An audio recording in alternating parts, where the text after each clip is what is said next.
నమస్తే కీరవాణి గారు. నమస్కారం వినీల్ గారు. ముందుగా నేను మీ పాటలు ఎప్పుడు వింటూ అంటే నేను 10th క్లాస్ నుంచి మీ ఫ్యాన్ని సార్. మేమందరం అంటే నా జనరేషన్ అంతా మేము మీ పాటలు మొత్తం వింటూనే మేము ఇక్కడ దాకా వచ్చాము. థ్యాంక్స్ అండి. నేను మనస్ఫూర్తిగా మీకు పాదాభివందనం చేస్తాను. నేను మీ పెద్ద ఫ్యాన్ని సార్. అది మీకు చెప్పలేనంత. నేను యూజువల్గా నాకు మ్యూజిక్ అంటే చాలా ఇష్టం. కళ్యాణ్ గారు వచ్చినప్పుడు కూడా నేను మీ గురించి అడిగాను. అండ్ ఐఎమ్ బ్లెస్డ్ అసలు. అంటే నేను మీరంటే నాకు చాలా గౌరవము ఇష్టము సార్. థ్యాంక్స్ అండి, చాలా థ్యాంక్స్ అండి. ఏదో సినిమాలో డైలాగ్ ఉందండి, సార్ ఎక్కడ నెగ్గాలో కాదు ఎక్కడ తగ్గాలో తెలిసిన వాడు గొప్పవాడని ఏదో డైలాగ్ ఉంది. అత్తారింటి దారా ఇది కదా. అవును సార్. అందులో అలాగా మాకు హైదరాబాద్ వచ్చినప్పటి నుంచి ఎక్కడ పెరగాలో బాగా అర్థమైందండి. రకరకాల రెస్టారెంట్లు రోజుకోటి కొత్తవి వస్తున్నాయి. సో ఎక్కడ తగ్గాలో అర్థమయ్యి ఇక్కడ తగ్గాలని చెప్పి ఇలా మిమ్మల్ని కలవడం జరిగిందండి. అంటే కళ్యాణి మాలిక్ తమ్ముడు, తను మీ క్లయింట్ అని తెలుసు నాకు. ఆ తర్వాత ఆశ్రిత అని మా మేనేజరు, వాళ్ళిద్దరికి రిజల్ట్ చూసిన తర్వాత నేను బాగా కన్విన్స్ అయ్యానండి. కళ్యాణి మాలిక్ అయితే తను మామూలుగానే సన్నగా ఉంటాడు, నాలా కాదు. ఇంకా ఆప్టిమమ్ లెవెల్కి ఎట్లాగా వెయిట్ లాస్ అవుతుందని ఆశ్చర్యపోతుంటే తనకు కూడా మంచి రిజల్ట్ వచ్చిందండి వితిన్ 2 months. అది మీ డైట్ ఫాలో అయ్యి. సో వాళ్ళని ఆదర్శంగా తీసుకుని వాళ్ళ వల్ల ఇన్స్పైర్ అయ్యి అప్పుడు నేను మిమ్మల్ని. తర్వాత శ్రీదేవి గారిని ఉన్నారండి మా కమ్యూనిటీలో ఉంటుంటారు. ఆవిడ కూడా చెప్పారు ఇట్లాగా వినీల్ గారు డైట్ మంచి రిజల్ట్ ఇస్తుందండి అని చెప్తే ఇలా చాలామంది చెప్పారండి మీ గురించి. ఫైనల్గా ఇలా మిమ్మల్ని ఇలా కలవడం జరిగింది. అయ్యో థ్యాంక్ యూ సార్. మీరు కలవటం నా అదృష్టం. ఇప్పుడు నాకు కొన్ని డిబేటబుల్ పాయింట్స్ కానీ కొన్ని డౌట్స్ ఉన్నాయండి. కొన్ని ఈ సందర్భంగా మిమ్మల్ని అడగదలుచుకున్నాను. తప్పకుండా. దగ్గర 20 సంవత్సరాల క్రితం భావనచ్చాడు కంపోజింగ్కి వచ్చినప్పుడు, అప్పుడు నేను చెన్నైలో ఉండేవాడిని అండి. అర్జున్ రాజు గారండి మా ప్రొడ్యూసరు, ఆయన ఈవినింగ్ స్నాక్స్ తెప్పించారు. కీరవాణి గారు పిజ్జా ట్రై చేయండి అన్నారు. నేను ఎప్పుడు పిజ్జా తినలేదు. 2000లో అనుకుంటా, 1999 ఆ పిజ్జా ఎలా ఉంటుందో నేను టేస్ట్ చేయలేదు.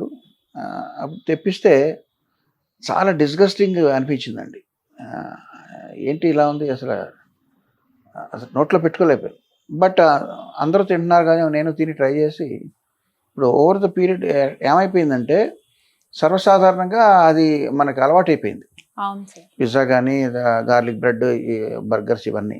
సో అప్పుడు బలవంతంగా నేను ఇష్టం లేకుండా నోట్లో పెట్టింది ఇప్పుడు ఇంత అలవాటు అయిపోయిందంటే తెలియకుండానే వెస్ట్రన్ కల్చర్ అనేది మనకి అలవాటు అయిపోయి అది ఎంతవరకు మన అన్హెల్తీ లైఫ్ స్టైల్కి దానికి ఎంత రీజన్ మీరు ఇవ్వచ్చు అనేది చాలామంది చెప్తుంటారు. అదేం లేదని కొంతమంది అంటుంటారు. మీ ఒపీనియన్ ఏంటండి ఆ విషయంలో? సార్ మామూలుగానే షుగర్స్ డేంజరస్ సార్. షుగర్స్లో అల్ట్రా ప్రాసెస్డ్ షుగర్స్ అనేవి ఇంకా డేంజరస్. అసలు షుగర్ అనేది మనం ఎంత తక్కువ తీసుకుంటే మనకి బాడీ అంత యాక్టివ్గా హెల్దీగా ఎప్పుడు అంటే ఏ రోగాలంటే ఇప్పుడు క్యాన్సర్కి చాలా మంది భయపడుతున్నారు. డయాబెటీస్ కన్నా ఇప్పుడు చాలా మంది క్యాన్సర్కి భయపడుతున్నారు. క్యాన్సర్ మనం షుగర్ తీసుకోవటం తక్కువ చేయటం వల్ల, ఉపవాసాలు ఎక్కువ చేయటం వల్ల మనకి క్యాన్సర్ సెల్స్ కూడా పోతాయి. అండ్ సరే బ్రెడ్ తీసుకోవటం వల్ల బాడీలో ఇన్సులిన్ పెరుగుతుంది సార్, తప్పకుండా. It's sugars, complete sugars.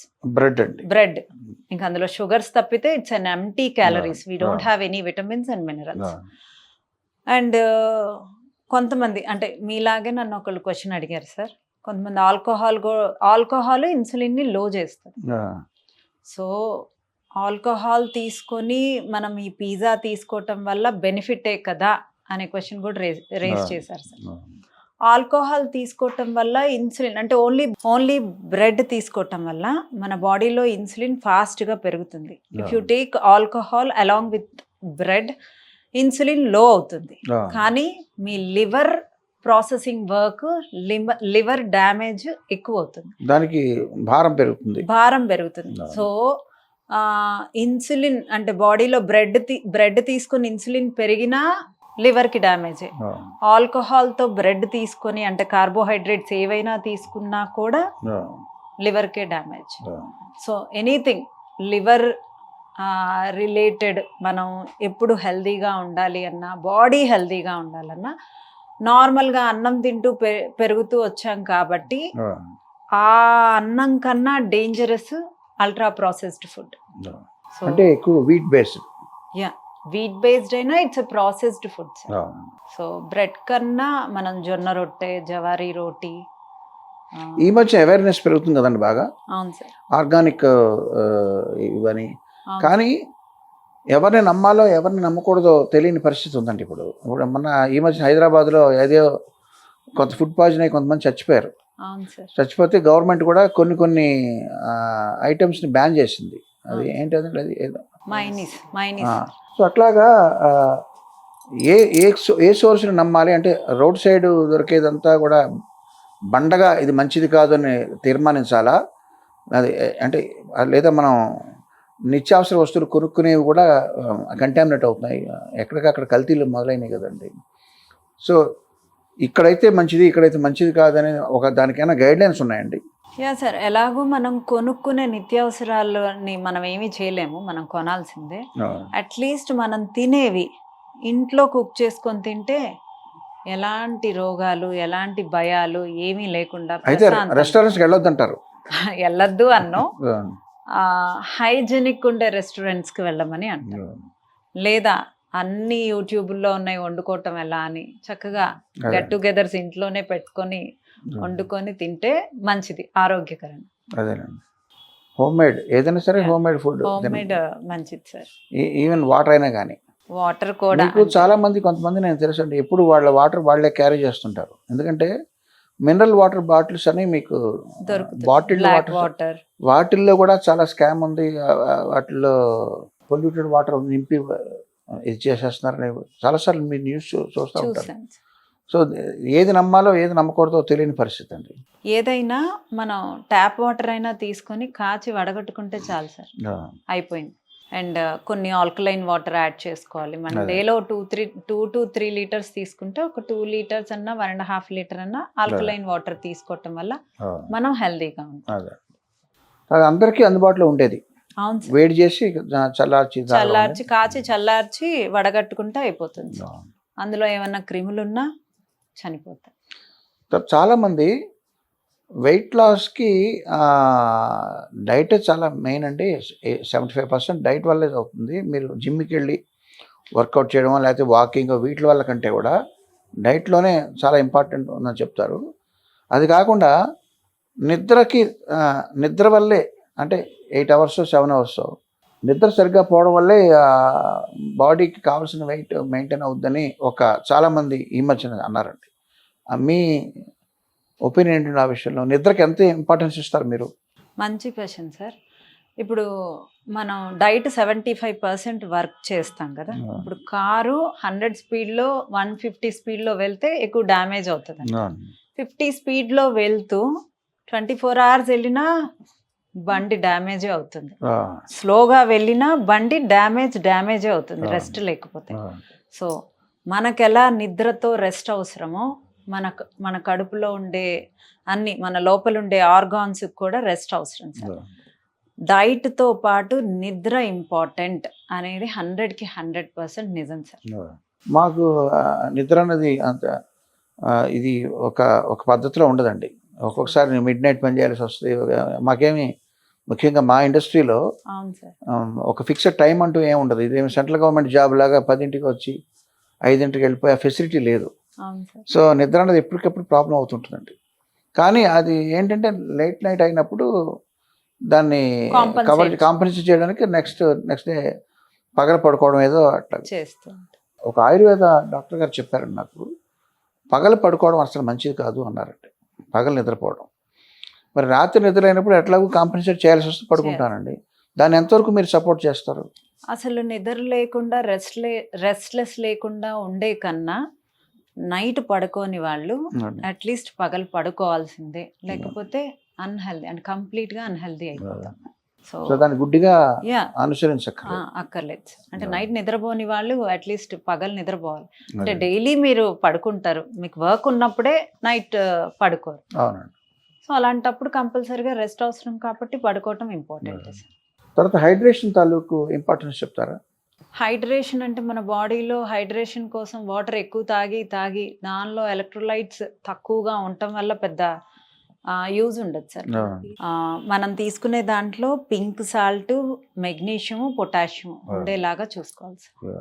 మరి ఎలాగ ఉండేలా చూడడం అంటే ఎట్లాగంటే అంటే పింక్ సాల్ట్ యూజ్ చేయాలి sir. Magnesium rich foods, seeds and nuts కంపల్సరీగా తీసుకోవాలి. పొటాషియం బనానాలో ఉంటుంది, స్వీట్ పొటాటోలో ఉంటుంది. వీటిలన్నిటిని మనం డైట్లో ఇంక్లూడ్ చేయాలి. బ్యాలెన్స్డ్ డైట్ అంటారు. Balanced diet sir. సో అంటే ఇన్ని లీటర్లు మినిమం తాగాలని ఏమన్నా? Minimum 2 to 3 litres compulsory sir మనకి. ఒకసారి నేను ఎక్కడో చదివానంటే వేడి నీళ్ళు కంటిన్యూస్గా తాగుతుంటే ఫ్యాట్ బర్న్ అవుద్ది అని. అది మిత్తా లేకపోతే కోల్డ్ మామూలుగా చల్లటి నీళ్ళు ఐస్ వాటర్ తాగినా ఇబ్బంది ఏం లేదండి? సార్ ఇప్పుడు వేడి నీళ్ళు తీసుకోవటం వల్ల బాడీ మెటబాలిక్ రేట్ కొంచెం బూస్ట్ అవుతూ ఉంటుంది. ఎవరికైతే డైజెషన్ ఇష్యూస్ ఉండవో వాళ్ళకి వేడి నీళ్ళు తీసుకోవటం వల్ల మనకి బెనిఫిట్ ఉంటుంది. అంటే లో డైజెషన్ ఉన్నప్పుడు మనకి చల్లటి నీళ్ళ వల్ల ఇంకా డైజెషన్ స్లో అవుతుంది. సో వేడి నీళ్ళు తీసుకున్నా దాన్ని మన బాడీ టెంపరేచర్కి తెచ్చుకోవడానికి బాడీ క్యాలరీస్ని ఖర్చు పెట్టుకుంటుంది. కోల్డ్ వాటర్ తీసుకున్నా అది మళ్ళీ మన బాడీ టెంపరేచర్కి తెచ్చుకోవడానికి క్యాలరీస్ని బర్న్ చేస్తుంది. సో రెండు మంచిదే. రెండు మంచిదే. సో రూమ్ టెంపరేచర్ వల్ల ప్రయోజనం లేదు. అంటే ప్రయోజనం లేదు కాదు, న్యూట్రల్గా ఉంటుంది. సో మంచిదే కదా మీరు చెప్పిన దాన్ని బట్టి. వేడి నీళ్ళు తాగడం మంచిదే, బాగా చల్లగా ఉన్నాయి తాగడం మంచిదే. బాగా చల్లగా అంటే డైజెషన్ ఇష్యూస్ ఉండే వాళ్ళకి మంచిది కాదు సార్. డైజెషన్ బాగుంటే చల్లటి నీళ్ళైనా పర్లేదు. మంచి ఇన్సైట్ అండి ఇది. ఒక్కొక్కసారి వేడి నీళ్ళు ఏదైతే అది తాగుతూ ఉండొచ్చు. అట్లా మరి స్నానం చేసేటప్పుడు కోల్డ్ షవర్ వల్ల కూడా ఏమన్నా ప్రయోజనం ఉందా అంటే దాని గురించి చెప్తారా? ఎక్స్ట్రీమ్ కోల్డ్ వల్ల మనకి మంచి జరుగుతుంది. ఎక్స్ట్రీమ్ వేడి కన్నా ఎక్స్ట్రీమ్ వేడి మంచిది కాదు. ఎక్స్ట్రీమ్ వేడి మంచిది కాదు. పోర్స్ అన్ని ఓపెన్ అవుతాయి. Pores open అవ్వకూడదండి.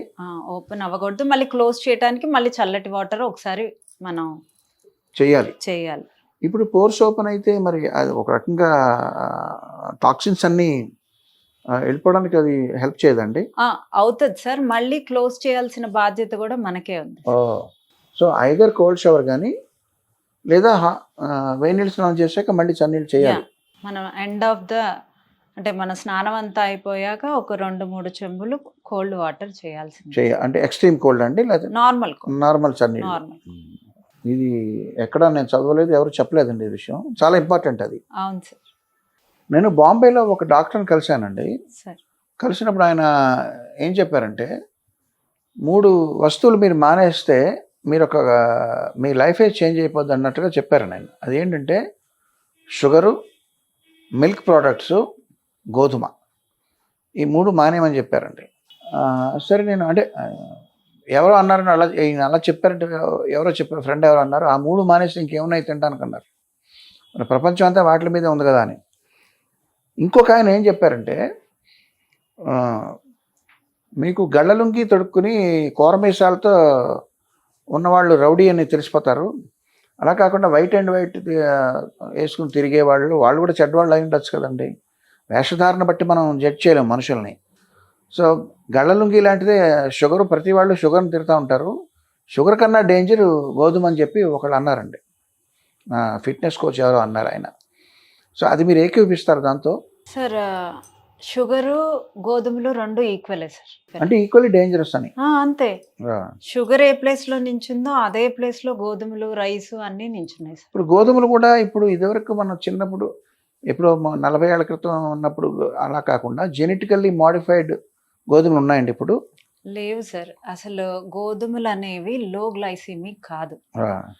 నేను చపాతీయే తింటాను, నేను రైసే తిన్ను, నేను అయినా వెయిట్ తగ్గట్లేదని నా దగ్గర చాలామంది కంప్లైంట్ చేస్తూ ఉంటారు సార్.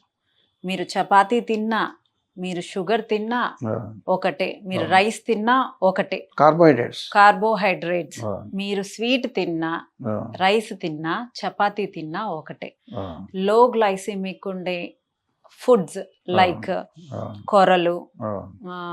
అవిసెలు, తృణధాన్యాలు. తృణధాన్యాలు అండ్ కిన్వా చాలా మంచిది ఆ, sir. And brown rice, red rice, black rice, ఆ, ఇవన్నీ లో గ్లైసిమిక్ ఇండెక్స్ ఉండే ఫుడ్స్. అంటే రోజు అవే తిని బతకాలా అంటే ఒక 2 నెలలు మన బాడీని రిపేర్ చేసుకోవడానికి కంపల్సరిగా తీసుకోవాలి. తీసుకోవాలి. ఆ తర్వాత వీక్లో ఒక 3 డేస్ 4 డేస్ హెల్త్ కోసం తీసుకొని ఆ, మెయింటెనెన్స్లో ఇంకో 3 డేస్ మన కోసం తిందాము అదే. అనేది నేను చాలా మందికి మోటివేట్ చేసేది, తీసుకెళ్ళేది. ఇప్పుడు ఈవెన్ దో ఆశ్రిత మీరు అన్నారు కదా, అవును. ఆశ్రిత కానీ కళ్యాణ్ గారు కానీ ఫస్ట్ డైట్ చేసేటప్పుడంతా నేను లో గ్లైసిమిక్ ఉండే ఫుడ్సే ఇస్తాను సార్. ఆ, తర్వాత బాడీ మెయింటెనెన్స్ అప్పుడు 4 డేస్ హెల్దీగా తిని 3 డేస్ వాళ్ళకి ఇష్టమైంది తినమంటాను. అదే. సో నాకు అంటే మీ సిస్టంలో నాకు బాగా నచ్చింది. నాకు ఏంటంటే సరే చాలామంది డైటీషియన్లు కానీ డాక్టర్లు కానీ కొన్ని ప్రోడక్ట్స్ని ప్రమోట్ చేస్తారండి. వాళ్ళ ఓన్ ప్రోడక్ట్స్ని కానీ లేదా వాళ్ళ దగ్గర తీసుకోమని. మీరు అట్లా కాకుండా మీరే ఇంట్లో తయారు చేసుకోండి. మీరు ఏం చేయాలో నేను చెప్తాను, అంతవరకే. మిగతాన్ని మీరే బజార్లో దొరికే వాటితో, రోజు తినే వాటితో మీరు చేసుకోండి అనే మీరు ఏదైతే మీ సిస్టమ్ ఉందో అది నాకు ఫ్లాలెస్గా అనిపించిందండి. దీంట్లో ఒక ప్రోడక్ట్ని ప్రమోట్ చేయడము లేదా పర్టికులర్ మందు కొనండి, ఇది కొనండి, దీంతో మిరకిల్స్ జరుగుతాయి అని మీరేం చెప్పట్లేదు, ఇంట్లోనే చేసుకోమంటున్నారు. అవును సో సార్, అది నన్ను బాగా అట్రాక్ట్ చేసిన విషయం అండి అది. Thank you. సో మిగతా డైట్ ప్లాన్స్ కంటే కూడా స్పార్కిల్ వెనీలా డైట్ అనే దాంట్లో స్పెషాలిటీ ఏంటి, ఏ రకంగా మీరు మిగతా ప్లాన్స్కి మీరు డిఫరెంట్గా ఉన్నారు, మీ ప్రత్యేకత ఏంటన్నది చెప్తారా బ్రీఫ్గా? Definitely sir. ఈ క్వశ్చన్ నన్ను ఇంతవరకు అడగలేదు ఎవరు. ఈ ఆన్సర్ నేను చెప్పడానికి చాలా రోజుల నుంచి ఎవరన్నా అడిగితే అంటే ఈ క్వశ్చన్ ఇలా అడగచ్చు అని కూడా తెలియదు. నేను ఇన్సులిన్ మీద వర్క్ చేస్తాను సార్, బాడీలో ఇన్సులిన్ మీద. సో మీరు ఏ ఫుడ్ తీసుకున్నా, కార్బోహైడ్రేట్స్ తీసుకున్నా, ఏది తీసుకున్నా బాడీలో ఇన్సులిన్ పెరగకుండా నేను మానిటర్ చేస్తూ డైట్ ఇస్తాను సార్. అంటే తినంగానే ఇలా పెరగనివ్వను sir, the pattern of eating అని చెప్తాను. ఫుడ్ తీసుకునే బిఫోర్ ఏం చేయాలి, 1 hour బిఫోర్ ఏం చేయాలి, ఏ కైండ్ ఆఫ్ వాటర్ తాగాలి, ఇవన్నీ మోడిఫికేషన్స్ మీ హెల్త్ కండిషన్స్ని బట్టి పంపిస్తాను. అండ్ ఇంకొకటి ఇన్సులిన్ అండ్ గట్, ఈ 2 బాడీలో ఇన్సులిన్ని రేజ్ అవ్వకుండా చూస్తాను, ఇంకొకటి గట్ క్లియర్ అయ్యేలాగా చూస్తాను.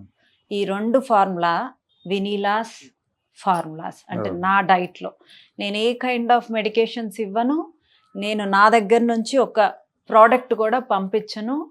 నేను అన్నీ ఎలా కుక్ చేయాలో చెప్తాను. మీ ఇంట్లో కూర్చొని మీ కిచెన్లోనే మీ మెడిసిన్ వండుకొని మీరు తిని వెయిట్ లాస్ అయ్యి హెల్త్ బెనిఫిట్ అవ్వాలి. అంతే సార్. దిస్ ఈజ్ అంటే ఐ వాంట్ టు, అంటే మీ ఇంటి వద్దకే మీ ఆరోగ్యం.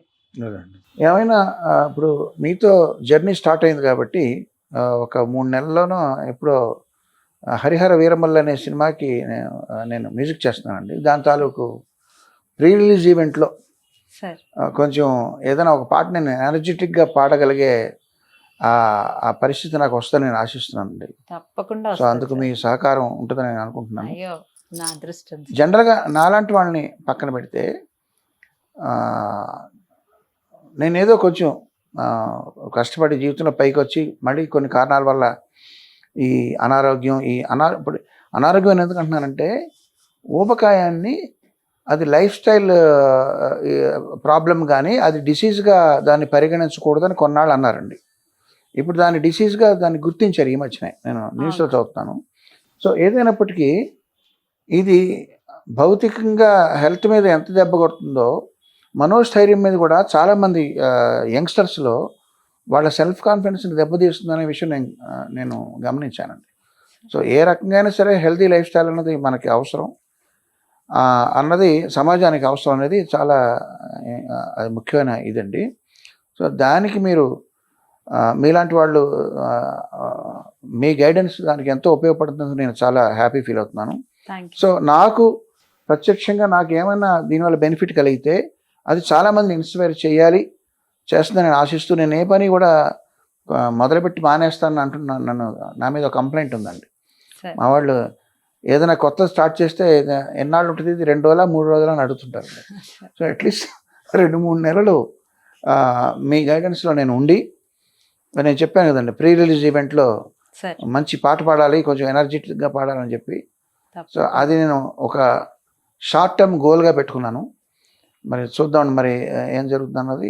3 months సో లో ఐ హోప్ మళ్ళీ ఫర్ ది యా బెస్ట్ అండి. అట్లీస్ట్ 10 to 12 kgs తగ్గాలని కోరుకుంటూ నేను మీకు అలాగే గైడ్ చేస్తాను తప్పకుండా.